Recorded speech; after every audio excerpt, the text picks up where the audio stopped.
இந்த ட்ரக் விற்பனை செய்யறாக்களை கவனிச்சோம்டா அவைகள் சின்ன பிள்ளைகளை தான் அணுகினோம். அதே மாதிரி இந்த ட்ரக்கை நான் முதலில் சொன்னோம் 90-50 மாணாக்கள் 16-17 அல்லது 18-20 வயதாக்கள். ஏனென்றா இந்த 30 வயதுல ஒரு ட்ரக் எடுத்து அல்கோஹால் எடுத்தால் அடிமையா வர்ற சான்ஸ் மிக குறைவு. அதே மாதிரி 17-18 வயதுல ட்ரக்கள் எடுத்து கூடுதலா எடுத்தா அடிமையா பண்றது கூட. பொதுவா இந்த போதைக்கு அடிமையாரோல கன பேருக்கு ஏதாவது ஒரு பிரச்சனை, ஒரு அதுக்கு ஒரு தீர்வா தான் இதை எடுக்க போயினார்.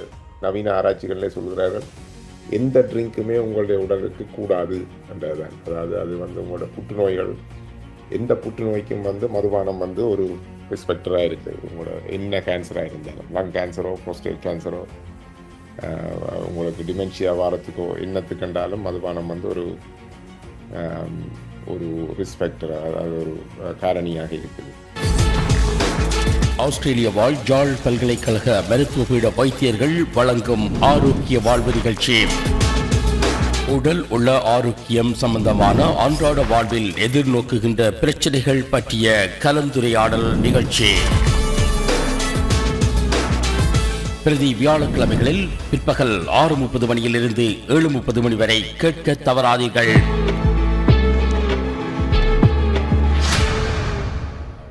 நேர்கள் இணைந்திருப்பது வையகம் தழுவிய வானொலி தோழன் தாயகம் தமிழ் ஒலிபரப்பு சேவை. யாழ்ப்பாண பல்கலைக்கழக மருத்துவ மாணவர்கள் வழங்குகிற ஆரோக்கிய வாழ்வு நிகழ்ச்சி கேட்டுக்கொண்டிருக்கிறீர்கள்.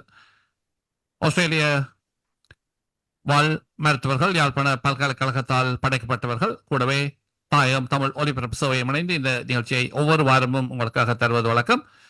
அடுத்த வாரம் இதன் மறு ஒலிபரப்பை கேட்கலாம். புதிய ஒரு நிகழ்ச்சி அதுக்கு பிந்தைய வாரம் வரும் என்ற அடிப்படையில் இன்று போதைக்கு அடிமையாதலை தடுப்பது எப்படி என்ற தலைப்பில், ஹவு டு பிரிவென்ட் அடிக்ஷன் என்ற தலைப்பில் டாக்டர் பி லுகுமார் மற்றும் டாக்டர் டி ஸ்ரீஹரன் ஆகியோர் உங்களோடு பேசிக் கொண்டிருக்கிறார்கள்.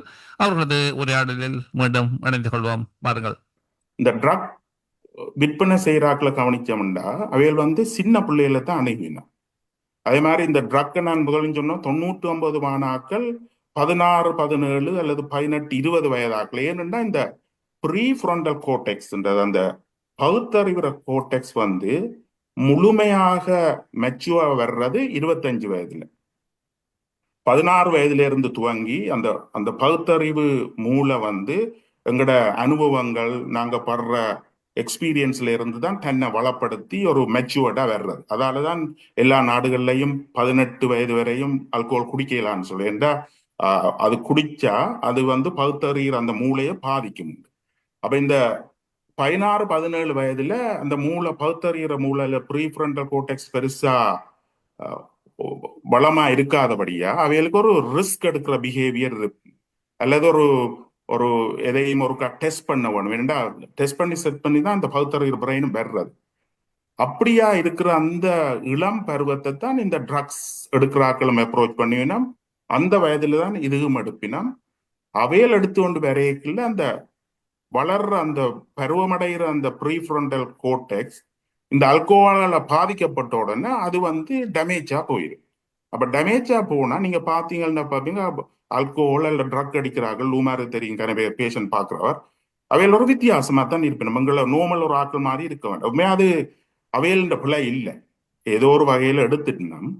பிறகு அந்த அல்கோஹால் டொலரன்ஸ் அதுக்கு மேலால் அதை எடுத்து அது ப்ரீஃப்ரண்டல் கோர்டெக்ஸ பாதிச்சபடியே அவைகளுக்கு ஒன்றும் அந்த நோமலா அவைகள் கம்யூனிகேட் பண்ண நோமலா டிசிஷன் எடுக்க மாட்டோம்.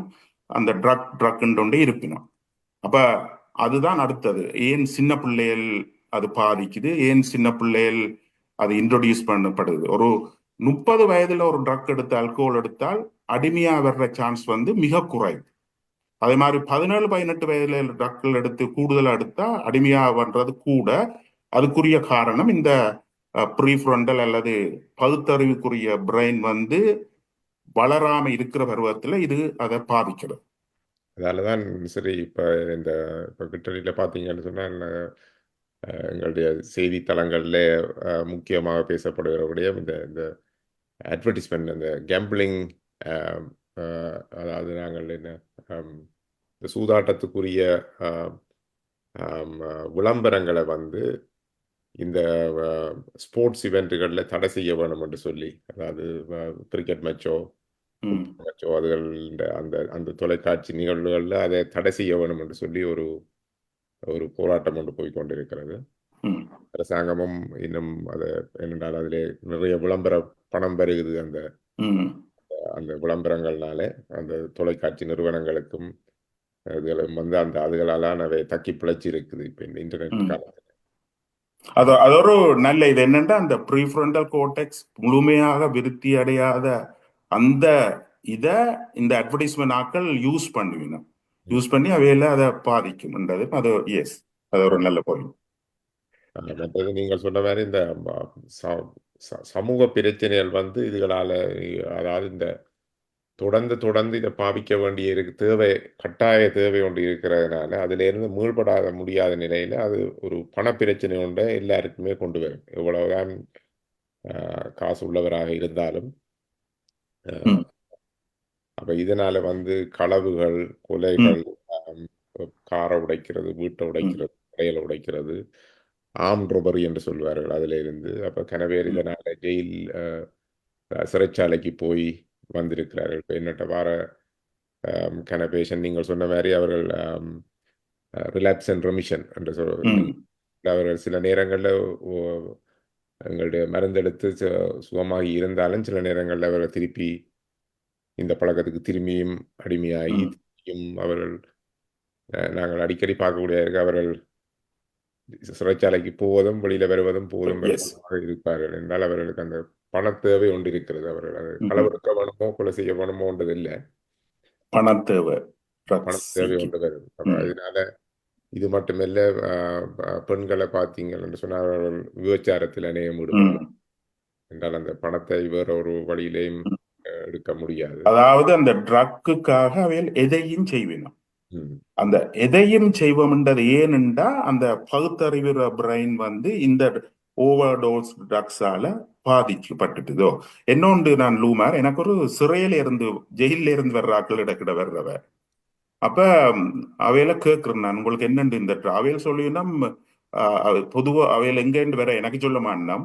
அவர் சிரிச்சுட்டு சொல்லுவீங்கன்னா டாக்டர் அது எல்லாரும் சிறையில இருக்கிற ஒரு 90% ஆக்கள் நாங்க ட்ரக்ஸ் பாவிக்கிறோம் அது எங்களுக்கு தெரியாது எப்படியோ நாங்க எடுத்துருவோம். பிறகு அவன் தான் அந்த அந்த ஒரு ஆள் அவர் கொஞ்சம் ஃப்ரெண்டா வந்துட்டார். அவர் என்ன சொன்னார், எங்களோட பிரெயின் வந்து ஏதோ ஒரு வழியா கண்டுபிடிக்குமா. அது ஒரு நானும் பிறகு யோசிச்சு பார்த்துப்பேன்.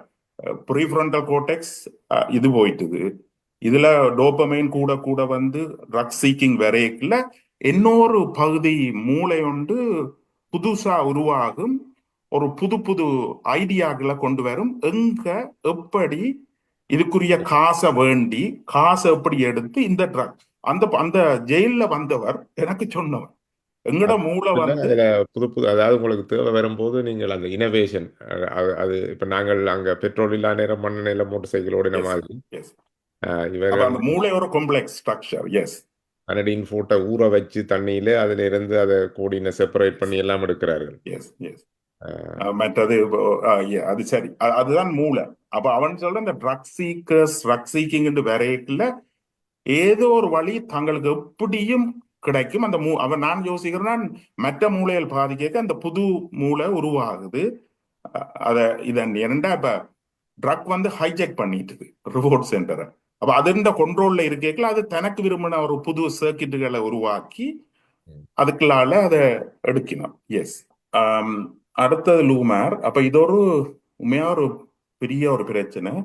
உலகம் முழுக்க எத்தனையோ ஆயிரம் பாதிக்கப்படுகிறோம். நீங்க ட்ரக் அடிமையான எல்லாம் விட கூட அனுபவம் இருக்குது. இப்ப எனக்கு வர்றாக்குல நான் உண்மையா பாவமா தான் பாக்குறேன். நான் உண்மையா 18 வயதுல நாங்களும் 18 வயதுல தாண்டி வந்து நாங்களும் 18 வயதுல சிலதுகளை டெஸ்ட் பண்ணி இருப்போம். பிறகு அது மாதிரி அவையில அந்த டெஸ்ட் பண்ண போய் பிறகு அது சில பேருக்கு ஃபேமிலி பிரச்சனைகள், சில மென்டல் ஹெல்த் இஷ்யூக்கள், அதுகள்ல இருந்து ரிலீவ் பண்றதுக்கு எப்ப ஒரு நான் இதில் வாசிக்க தெரியுது. பொதுவா இந்த போதைக்கு அடிமையாரோல கன பேருக்கு ஏதாவது ஒரு பிரச்சனை அதுக்கு ஒரு தீர்வாகத்தான் இதை எடுக்க போயினோம். உதாரணமா அவருடைய ADHD இருக்குதுன்னு வைங்க, அவைகளுக்கு இந்த டோபமைன் கான்சன்ட்ரேஷன் சரியா குறைவு, மோட்டிவேஷன் எல்லாம் குறைவு. அவையில் இந்த கனபிஸ் எடுத்தோம்னா அந்த மோட்டிவேஷன் வரைக்குள்ள தே ஃபீல் பெட்டர்.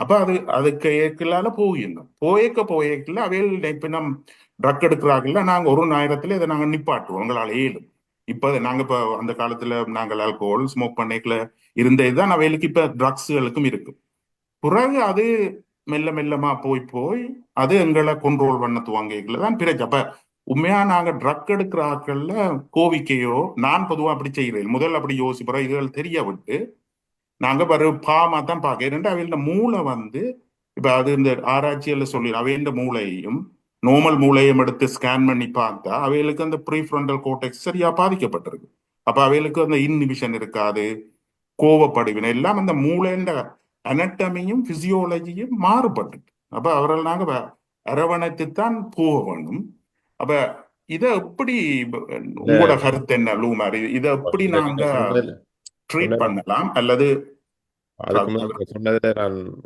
மேலதிகமா சொல்றேன் அந்த டிஸ்கிரிமினேஷன் அண்ட் ஸ்டிக்மா அது தமிழ்ல என்னன்னு சொல்ல வேறு தமிழ் வார்த்தை வருதோ தெரியல அதாவது இவர்களை நாங்கள் ஒரு புறந்தள்ளி வைக்கிறது மற்றது அவர்களுக்கு அதுல ஒரு ஒரு அவமானம் ஸ்டிக்மான்னு சொல்றது அப்ப அதனால அவர்கள் அதை நான் வெளியில சொல்ல வெக்கம் பாவிக்கிறோம்ன்றதை அது அதனால அவர்கள் அதுக்கு தங்களுக்கு ஒரு என்ன இதுக்கு ஒரு தீர்வு தேவை என்று யோசிச்சாலும் அதை போய் வழியில கதைக்கிறதுக்கு ஒரு ஒரு அவமானம் அது ஸ்டிக்மா உண்டு தமிழில் களங்கம் என்பதும் ஒரு பொருத்தமான வார்த்தையாக இருக்கும் என்று நம்புகிறேன். சொல்லுங்கள் லோமார். களங்கம் அந்த டிஸ்கிரிமினேஷன் என்றது அந்த வேறு புரிம்பு காட்டுறது என்றது சமுதாயத்துல மட்டுமில்லை ஈவன் மருத்துவர்கள் மத்தியிலேயும் இருக்குது. அது மிக கவலைக்குரிய விஷயம் என்னன்னு சொன்ன ட்ரக் அடிக்கிறவர் வந்தாருண்டா உடனே அவர் ஒரு இதாத்தான் இதுன்றது. எஸ், நாங்கள் ஒரு ஒரு ஒரு இருதய நோயோடையோ இல்லாட்டி ஒரு ஏதாவது ஒரு வேற உண்மையான ஒரு வருத்தத்தோட எமர்ஜென்சிக்கு போற 2 பேர், ஒருவர் இந்த போதைப் பொருளுக்கு அடிமையாகாத ஒருத்தர் போற அடிமையானவர் ஒருத்தர் போற அவர் 2 பேரையும் வித்தியாசமாகத்தான் அந்த எமர்ஜென்சி டிபார்ட்மெண்ட்டிலே அவர்கள் நடத்துகிறார்கள். இது மிகவும் கவலைக்குரிய விஷயம். ஆனால் இது நாங்கள் கொஞ்சம் கொஞ்சமாக இதுகள் மாறிக்கொண்டு வரும். இப்ப நாங்கள் இந்த சில சில விஷயங்கள் எவ்வளவோ மாற்றங்கள் எல்லாம் நாங்கள் இந்த எலெக்ஷன் எல்லாம் வச்சு கூட நாங்கள் சில விஷயங்களை மாற்றிவிட்டோம். இந்த ஊரின சேர்க்கை அதுகளை எல்லாம் நாங்கள் ஏற்றுக்கொண்டு விட்டோம். ஆனா இதுகள் இன்னும் அந்த அளவுக்கு ஏற்றுக்கொள்ளப்படவில்லை சமுதாயத்தில். இதிலிருந்து எப்படி விடுபடலாம் என்று சொன்னால், முதலாவது அந்த ப்ரீ கண்டெம்ப்ளேஷன் அவர்கள் முதல் தாங்கள் எங்களுக்கு ஒரு பிரச்சனை இருக்கின்றது அவர்கள் உணர வேணும். தாங்கள் இதுக்கு அடிமையாகி இருக்கிறோம் என்றது உணர வேணும். அது கன பேருக்கு தெரியும், சில பேருக்கு கொஞ்ச நாள் எடுக்கும் அதை விளங்கிக் கொள்றதுக்கு. பிறகு அவர்கள் எனக்கு இதுக்கு ஒரு உதவி தேவை, என்னால இதை தனியே செய்ய முடியாது, எனக்கு இதுக்கு உதவி தேவை என்ற ஒரு நிலைமைக்கு அவை வர வேணும். அப்ப அப்படியான ஒரு நிலைமையில அவை உதவிக்கு தேவை என்று சொன்னால் அவர்கள் உதவியை நாடலாம். அப்ப அதுக்கான உதவிகள் இருக்குது, குறைந்த அளவிலே தான் இருக்கிறது என்றாலும் இருக்குது. மேலும் மேலும் அதுக்கு ஆட்கள் அதில் அந்த துறையில வேலை செய்யறதுக்கு ஆட்கள் கூட தேவை என்ற அவ்வளவு கூடுதலான பிரச்சனைகள் நாட்டிலே இருக்குது. அப்ப இவர்கள் தங்களுக்கு ஒரு இப்போ பொதுவான நீங்கள் எங்க மதுபானத்துக்கு கன பேர் நாங்கள் அடிமையாக இருக்கிறோம், எத்தனையோ பேர். அப்ப அதை நாங்கள் வெளியில போய் நீங்கள் உங்களுடைய குடும்ப வைத்தியர்கிட்ட போகும்போது அதை பற்றி கதைக்கலாம். அந்த வைத்தியரும் அதை பற்றி கேட்பார். கேட்கும்போது உண்மையை சொல்லி இவ்வளவு ஆல்கஹால்னா நாங்கள் இத்தனை ஸ்டாண்டர்ட் ட்ரிங்க்ஸ் ஒரு நாளைக்கு பாவிக்கிறோம், ஒரு கிழமையில் இத்தனை நாளை பாவிக்கிறோம் என்றால் அது நீங்கள் அளவுக்கு மேலதிகமாக போனால் அது நாங்கள் அதில் சில நேரம் அடிமை என்ற நிலைமைக்கு வரும். அதுகளுக்கு கூட மருந்துகள் இருக்குது. நீங்கள் ஈவன் மதுபானத்துக்கு கூட நீங்கள் அடிமையானால் அதில் இருந்து விடுபடுறதுக்கான மருந்துகள் எல்லாம் இருக்குது. ஆனால் அதுக்கு நாங்கள் முதல்ல தீர்மானிக்கணும், எனக்கு இந்த ஒரு பிரச்சனை இருக்குது, இந்த பழக்கம், இதுக்கு எனக்கு உதவி தேவை என்று சொல்லி அதிலிருந்து வெளிவர வேணும் என்று சொல்லி நீங்கள் போய் உதவியை நாடுனா முதலாவது உங்களோட குடும்ப வைத்தியர் ஜிபி போய் நீங்கள் முதல் கதைக்கலாம்.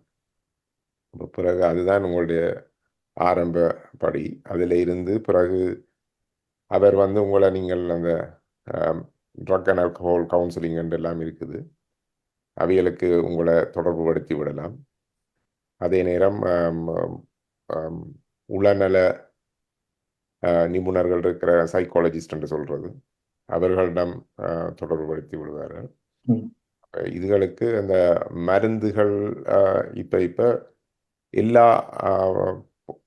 பதார்த்தங்களுக்கும் இல்லை, சில முக்கியமான சில பதார்த்தங்களுக்கு மருந்துகள் இருக்குது. அப்ப இந்த கூடுதலாக இப்ப நாங்கள் நான் வேலை செய்கிறது வந்து இந்த ஓபியோய்டு அல்லது ஹெரோயின் அப்படியான இதுக்கு வந்து இப்போ 2021 ஆண்டு 18ஆம் ஆண்டுல வந்தது. இப்போ இங்கே ஆஸ்திரேலியாவில் 21ஆம் ஆண்டுல இருந்து நாங்கள் இப்போ அவர் எங்களோட கிளினிக்கு வந்தால் நாங்கள் ஒரு ஊசி ஒன்றை போட்டு விடுவோம் ஹெரோயினுக்கு அடிமையானவர்களுக்கு. அவர் கிழமைக்கு ஒருக்கா அல்லது மாசத்துக்கு ஒருக்கா வந்து எங்களோட ஊசியை போட்டு கொண்டு போனால் அந்த அதில் அவருக்கு அந்த அந்த வித்ட்ரோவல் சிம்டம்ஸ் ஒன்றும் வராது. இப்போ என்னட்ட சில பேர் இருக்கிறார்கள், காரில் ஏசி வைத்து கொண்டு வீடு இல்லாமல் ஹோம்லெஸ் என்று வீடு இல்லாமல் காரில் ஏசி வைத்து கொண்டு இருந்தவர்கள் இப்போ அந்த மாதம் வந்து அந்த ஊசியை போட்டுக்கொண்டு அவர்கள் வேலைக்கு போகிறார்கள். குடும்பத்தை போய் மனைவி பிள்ளைகளோட உண்டாக இருந்து பிள்ளைகளுக்கு ஒரு பிரயோசனமாக இருக்கிறார்கள்.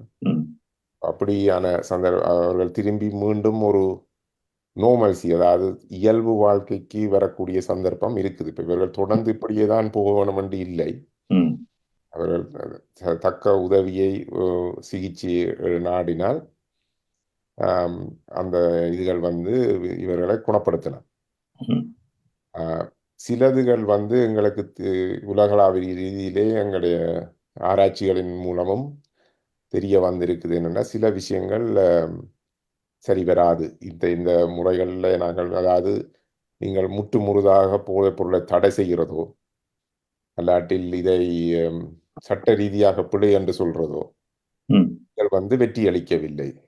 அமெரிக்காவிலேயும் சரி எந்த நாட்டிலேயும் சரி இந்த சட்ட மூலங்களாக அல்லது நீங்கள் இதுகள் பிழை என்று சொல்லி இதுகளை ஒதுக்கி வச்சு இதன்றதால அதனாலும் ஒரு நாளும் அது அது அது தோல்வியைத்தான் கொண்டு வந்திருக்கு. அல்லது சில நேரம் முந்தியெல்லாம் அவர்களை பூட்டி வச்சு சிகிச்சை அளித்து பார்த்தார்கள். அதாவது என்ன ஒரு ஒரு ஒரு இன்ஸ்டிடியூஷனலைஸ் என்று சொல்றது, நீங்கள் மன நோயாளிகளை பூட்டி வைத்திருந்தது கூட இவர்களையும் கொண்டே பூட்டி வைத்தார்கள், கூட வெற்றி அளிக்கவில்லை. அப்ப இவர்களை சமூகத்திலேயே இருந்து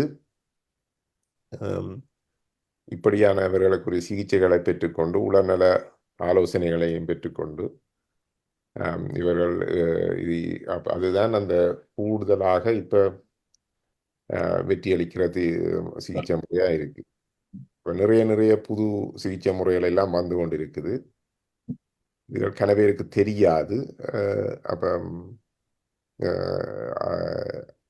அரசாங்கமும் நிறைய இதுகளுக்கான நிதி உதவிகளையும் செய்யுது. இந்த இதுல இருந்து அவர்கள் விடுபடுவதற்கான சிகிச்சை முறைகளை நாடுறதுக்கு கணக்க மருந்துகள் எல்லாம் இப்ப மிகவும் கிட்டத்தட்ட இலவசமாகவே கொடுக்கிறார்கள், மிகவும் விலை கூடின மருந்துகள் எல்லாம். அப்ப ஃபார்மசிஸ்ட், உங்களோட ஜிபி, உங்களோட சைக்காலஜிஸ்ட் இவையோட சேர்ந்து இந்த இதுக்கான சிகிச்சைகளை முறைகளை அணுகலாம். இதிலே கணக்க அந்த நாங்கள் இப்போ எதிர்நோக்கிற முக்கியமான பிரச்சனை இந்த ஸ்டிக்மா அண்ட் டிஸ்கிரிமினேஷன் இருக்குது. இதில் இருந்து நாங்கள் சமூகத்தில் எல்லா கொஞ்சம் ஒரு விழிப்புணர்வு வந்து அதுலேருந்து விடுபட வேணும். என்றால் நீங்கள் சொல்ல இது எல்லாரும் கட்டாயம் விரும்பி போனதில்லை. நாங்கள் அவருடைய சந்தர்ப்பம் சூழ்நிலையிலே அப்படி அமைந்து விடுகிறது. இதுலேருந்து அவர்கள் விடுபட முடியாமல் இருக்கிறார்கள். அவர்களுக்கு நாங்கள் உதவி செய்தால் அவர்களை திருப்பியும் ஒரு இயல்பு வாழ்க்கைக்கு கொண்டு வரலாம். இதுலேருந்து கணக்க சமூக பொருளாதார சிக்கல்கள்ல இருந்து இப்போ உங்களோட காரை உடைக்கிறதையோ உடைக்கிறதையோ நாங்கள் தவிர்த்து கொள்ளலாம். டாக்டர் ஸ்ரீஹர்த், எனக்கு ஒரு கேள்வி இருக்கிறது. அதே நேரத்தில் நேர்களுக்கும் ஒரு அறிவித்தல். இன்னும் ஒரு 15 நிமிடங்கள் வரையில் இந்த நிகழ்ச்சி பயணிக்கக்கூடும். உங்களுக்கு ஏதாவது கேள்விகள் இருந்தால் தயவு செய்து 02-8458-2393 என்ற இலக்கத்தில் நீங்கள் எங்களை தொடர்பு கொள்ள முடியும்.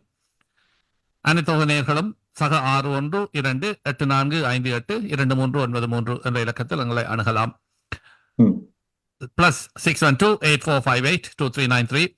சர்வதேச நேர்கள் உள்ளூர் நேர்களும் கூட வாட்ஸ்அப் அல்லது வைபர் மூலமாக தொடர்பு கொள்ள விரும்பினால் அதுக்கான இலக்கம் சக 61-499-829-960 +61-499-829-960. சுருக்கமான கேள்விகளாக இருந்தால் பதில்கள் பலவற்றை எங்களால் கொடுக்க முடியும் என்று நம்புகிறேன். எனக்கு இருக்கிற கேள்வி, 2 மருத்துவர்களும் யார் பொருத்தம் என்றாலும் சரி, இன் மாடரேஷன் ஆங்கிலத்தில் சொல்வதை போல ஒரு அளவான மதுபானம், நாங்கள் அந்த இலிசிட் ட்ரக்ஸ் என்று சொல்லப்படுவதை போல தடை செய்யப்பட்ட இந்த போதை மருந்துகளை அளவான பாவனை என்று சொல்வது கிடையாது. ஆனால் மதுபானம் என்று வருகிற போது சில சந்தர்ப்பங்களில் ஸ்மோக்கிங், புகைத்தல் என்று வருவது கூட ஒரு அளவான பாவனை ஒரு பாதிப்பை ஏற்படுத்தாது என்று சொல்லப்படுவதுண்டு. நாங்கள் மற்றதை விட்டாலும் கூட மதுபானத்தை எடுத்தோமானால் கொஞ்சம் கொஞ்சம் மது குடிக்கும் ஒருவர், இந்த மது குடிக்கிற போது அவருக்கு கிடைக்கிற அந்த கிக் அல்லது அந்த மூளையில் ஏற்படுகிற அந்த உல்லாச அல்லது ஒரு மகிழ் உணர்வு, எப்போது அது வளமையாக குடிக்கிற ஒரு கொஞ்சம் மது என்பதிலிருந்து மாறி அடிக்ஷன் என்று சொல்லப்படுகிற ஒரு சார்ந்திருக்கும் அல்லது அடிமைப்படும் தன்மை வருகிறது என்ற கேள்வியை நான் உங்கள் முன்னால் வைக்க விரும்புகிறேன். ஒரு சாம்பிள் அல்லது ஒரு மாதிரி என்ற ஒரு 50 பேருக்கு எல்லோருக்கும் ஆரம்ப நாட்களில் இருந்தே ஒரு குறிப்பிட்ட அளவு மதுவை கொடுத்து, எப்போது வளமையான பாவனையில் உள்ளவர் தனது மனம் சார்ந்த சிக்கல்கள் ஊடாக கூடிய மதுவை அருந்துவதற்கான வாய்ப்பு இருந்தாலும் கூட எல்லோரும் ஓரளவு சமமானவர்களாக இருந்தால் எப்போது சிலருக்கு மட்டும் அது அடிக்ஷனாக மாறுகிறது என்பதையும் சொல்வீர்களா? இது என்னென்னா, நீங்கள் பார்த்தீங்கன்னா, ஒரு மதுபானம் ஒரு பார்ட்டியில் போய் ஒரு எல்லாரோடையும் சேர்ந்து ஒரு ஒரு ஒரு ஒரு பியரை குடிக்கிறது வேறு. அதே இது நாங்கள் ஒவ்வொரு நாளும் அதை குடிக்க வேணும், அது குடிக்காமல் இரவில் வந்த உடனே குடிக்கிற ஒரு பழக்கம் இருக்குது. இது கூடி கூடி கொண்டு போகும்போது அது அது அதுதான் அந்த அந்த தனியே இருந்து குடிக்கிற நிலைமை, அல்லாட்டில் ஒவ்வொரு நாளும் குடிக்கிற நிலைமை, இந்த ஸ்டாண்டர்ட் ட்ரிங்க்ஸ் என்று சொல்லுவார்கள். அது எங்களோட உடல் ரீதியான மாற்றத்துக்கு காரணம். மதுபானத்தை எடுத்தீங்கன்னா, இப்போ நீங்கள் அடிமையண்டு போகாட்டியும் நீங்கள் அந்த அளவுக்கு அந்த ஸ்டாண்டர்ட் ட்ரிங்க்ஸுக்கு மேலே அல்லது ஈவன் இப்போ சொல்கிறார்கள், அந்த நோர்வே, ஸ்வீடன் அந்த நாடுகளிலே இந்த நவீன ஆராய்ச்சிகளிலே சொல்கிறார்கள், எந்த ட்ரிங்க்குமே உங்களுடைய உடலுக்கு கூடாது என்றதுதான். அதாவது அது உங்களோட புற்றுநோய்கள், எந்த புற்றுநோய்க்கும் மதுபானம் ஒரு ரிஸ்பெக்டராக இருக்குது. உங்களோட என்ன கேன்சராக இருந்தாலும், லங் கேன்சரோ ப்ரோஸ்டேட் கேன்சரோ உங்களுக்கு டிமென்ஷியா வாரத்துக்கோ என்னத்துக்கு கண்டாலும் மதுபானம் ஒரு ரிஸ்பெக்டர், அதாவது ஒரு காரணியாக இருக்குது. நீங்கள் அடிமையன்று பார்த்தீங்கன்னு சொன்னால் அதுக்கு சில வரவிலக்கணங்கள் இருக்குது. மதுபானத்துக்கு அடிமையாகிறதுன்னு சொன்னால், அவருக்கு இரவிலே ஒவ்வொரு நாளும் அதை எடுக்க வேணும், எடுக்காட்டி நித்திர வராது. விடிய எலும்பேக்குள்ள அவர் கொஞ்சம் கை நடுங்கிற தன்மை இருக்கும். அப்போ சில நேரம் கொஞ்சம் கூட இருந்தால் விடிய எலும்பினோனையும் அவர் பகல்லையும் மது அருந்த பார்ப்பார்கள். அருந்தினால்தான் அவர்களுக்கு அதை நார்மலாக செயல்பட முடியும், இல்லாட்டி அவர்களுக்கு செயல்பட முடியாது. அப்படியான ஒரு நிலைமை வரும். சிறு இதுக்கு மேலே இல்லை அவர் அது என்னண்டா, நல்ல கேள்வி, கஷ்டமான கேள்வி. ஆனால் லூமர் இது ஆதி காலத்துல சோமபானம் என்று சொல்றது, அரசர் மேர் வெற்றியலை அடைஞ்சு அல்லது மகிழ்ந்து இருக்கிற காலத்துல சோமபானம், இது ஒரு மில்லியன்ஸ் 1000 காலங்கள இருக்குது. ஆனா பாலான் என்ன அந்த விசேஷமா என்ன கேட்டவருண்டா, அப்ப எப்ப அது அடிக்ஷனுக்கு போகுது, அளவோட கண்ட்ரோல் பண்ண கொண்டு குடிச்சா நல்லதாண்டு 2 விஷயம். ஒன்று, ஆல்கஹால் ஒரு அடிக்டிவ் சப்ஸ்டன்ஸ். அதை ஸ்டார்ட்ல கொஞ்சம் எடுக்க அது அடிக்டிவ் தானே, அது டோபமைனை கொண்டு போய் உங்களுக்கு ஒரு புலகாங்கிதத்தை உருவாக்கும். அது உங்களையே மாத்திரும். நாளடைவில் நீங்க கொஞ்சம் கூட எடுப்பீங்க, கூட எடுத்து இன்னும் புலகாங்கிதத்தை உருவாக்கி உங்களை அடிமையாக்கி விட்டுரும். அதால நாங்க சொல்லுவோம் அதை எடுக்கக்கூடாதுன்னு. அதே நேரத்துல ஒருவர் ஒரு கிழமையில 2 நாள் 2 ட்ரிங்க்ஸ் எடுக்கிறார், அவருக்கு அது நல்ல ஹாப்பியா இருக்குது, அதுக்கு மேல அவர் போக மாட்டாருன்ட்டு தன் மனத்தை கொண்டு போவாருண்டா, நான் சொல்லுவேன் that is good for health. அதுல ஒரு இதுவும் இல்லை. அப்ப 2 யூனிட் எடுக்கல உங்களுக்கு ஒரு டோபமைன் வந்து ஒரு 150 160 தான் அந்த யூனிட்ஸ் வரும். அதை நீங்க கொண்டு வாங்க. சாப்பிடக்கல ஒரு நல்ல சாப்பாடு எடுக்கல ஒரு 90 வருதுண்டா, இதுல 2 யூனிட் எடுக்க 160 இட்ஸ் ஓகே. சாப்பாடு மாதிரி நீங்க அதை என்ஜாய் பண்றீங்க, விட்டுறோம். அதே இது நீங்க கொஞ்ச நாள் போக உங்களுக்கு அந்த என்ஜாய்மெண்ட் சந்தோஷமா இருக்க, வேலை முடிஞ்சு வந்து 2 ட்ரிங்க் டாக்டர் சொன்ன 2 நாள் எடுத்துட்டு கொஞ்ச நாள் போய் கொஞ்சம் ஏதாவது கவலைகள் வரைக்கும் அந்த 2 ட்ரிங்க் 4 ட்ரிங்கா மாறும். அப்புறம் 4 விடைக்குள்ள டோபமைன் வந்து 500க்கு வரையக்குள்ள உங்களை இன்னும் சந்தோஷமாக்கி உங்களோட கவலைகளையும் மறக்க செய்யுது.